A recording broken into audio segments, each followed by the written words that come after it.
Bonjour à tous, j'espère que vous allez bien. Aujourd'hui, je vous fais le trade recap du trade que j'ai pris hier, vendredi 10 avril. Petit short, inversion 2 minutes. Alors, on va commencer par le commencement. Alors, je vous ai skip la daily parce que, en fait, elle n'a pas grand intérêt. C'est la même chose. On avait des highs ici qu'on n'avait pas encore pris. On avait pris ce high-là après le gros mouvement qu'on avait eu overnight. Donc moi, quand je suis arrivé sur la journée de jeudi, j'avais très clairement envie de short. On était dans cette zone-ci à peu près. J'avais envie de short, pourquoi? Parce qu'on a cet énorme mouvement de prix à rebalance, donc on doit le rééquilibrer. Je ne m'attendais pas spécialement à ce qu'on vienne tout de suite chercher tous ces highs sans aller refaire un tour dans cette zone-là, donc j'avais un biais plutôt baissier. On va aller en 15 minutes voir un petit peu ce qu'on a. Vous voyez le trade maintenant qui s'affiche. En 15 minutes, on a une structure vraiment de consolidation. Il n'y a pas grand-chose. Mais ce qui m'intéressait moi, c'est qu'on était venu sur l'open chercher ce high-là et qu'on n'avait pris aucune liquidité à la baisse. Maintenant, on va aller en plus petit time frame voir un petit peu ce qui s'est déroulé. Alors à l'open, premièrement, on est venu donc chercher la liquidité. Non, on n'est pas venu chercher la liquidité. Si, j'ai oublié. Donc on est venu chercher cette liquidité, pardon, et on est allé faire une première inversion. Je sais qu'il y a des gens qui sont rentrés en short ici, je les ai vus sur les réseaux. Pourquoi je n'ai pas pris ce premier short? Parce que techniquement, on sweep une zone de liquidité, en plus on réagit à l'intérieur d'une FVG 5 minutes dans cette zone-ci. On inverse en une minute sur cette zone-là. Pourquoi je ne l'ai pas pris? Alors premièrement parce que l'inversion en une minute, elle s'arrête à l'intérieur d'une deuxième FVG, donc il faudra inverser les deux. Et puis deuxièmement, il y avait une FVG en 4 minutes dans cette zone-là, donc il aurait fallu que j'attende l'inversion 4 minutes, qui n'a pas eu puisqu'on a sweep directement le lot après. Enfin bref, ce que j'ai vu, c'est qu'on est allé faire un petit tour en bas sans pour autant aller prendre de liquidité.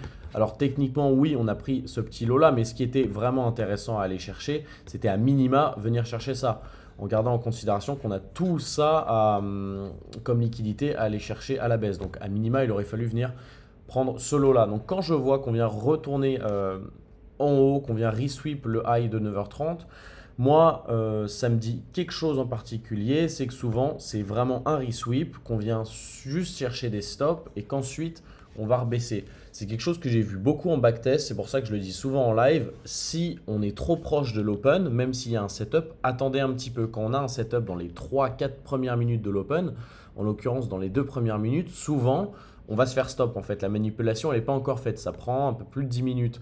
Donc là, vous voyez, on fait notre resweep et 15 minutes plus tard, on prend la liquidité, on fait demi-tour et là, on nous donne une belle inversion en 2 minutes.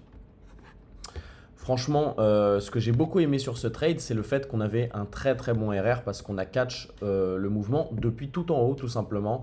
L'IFVG 2 minutes, elle était très très très haut sur le range. On a pu mettre un stop loss assez agressif. Mon stop loss d'ailleurs n'était pas là sur la position en live. Mon stop loss était ici. J'ai pris ce trade que sur challenge.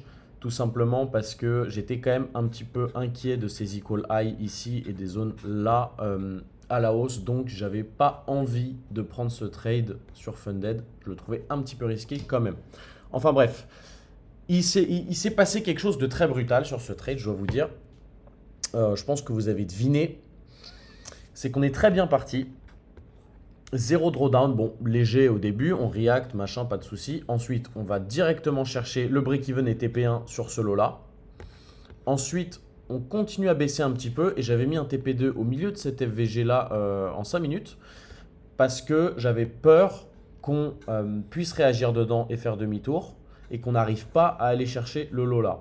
Par contre, j'avais comme analyse que si on allait chercher ce lot-là, on accélérerait pour aller chercher le deuxième. Malheureusement, on s'est juste arrêté à ce petit truc-là. Et on n'est pas allé chercher mon TP final, TP3, qui était donc sur ce lot-là. J'étais même pas gourmand, les gars. Je suis même pas allé chercher l'avant-dernier ou encore le dernier. On m'a posé la question, on m'a dit ouais, il y a la mèche, nana. J'ai dit j'ai pas besoin d'autant. Malheureusement, il aurait même fallu que je me contente de moins terrible. Mais bon, pas grave. On a quand même pris un premier et un deuxième TP. J'étais rentré avec 3 micros, donc j'ai sorti 2 tiers de la position. Donc au final, j'ai pas perdu tant que ça parce que j'avais plus de la moitié qui était sortie au TP2. Et voilà, le trade honnêtement, il était pas mal. Le biais manifestement était mauvais, donc c'est pour ça qu'il n'a pas run toute la liquidité, mais ça fait quand même plaisir. de se tromper techniquement et de quand même gagner de l'argent. Voilà, voilà. Si le trade a été clair pour vous, j'en suis ravi. Si ce n'a pas été le cas, n'hésitez pas, comme d'habitude, à m'envoyer un petit message sur Discord. De toute façon, tous ceux qui voient ça, c'est les gens qui sont dans le privé. Donc, vous pouvez directement m'envoyer un message sur Discord ou sur le compte Instagram. Et sinon, on se retrouve tout à l'heure, plus tard, demain, en live. Je ne sais pas quand vous regarderez ça. Allez, ciao!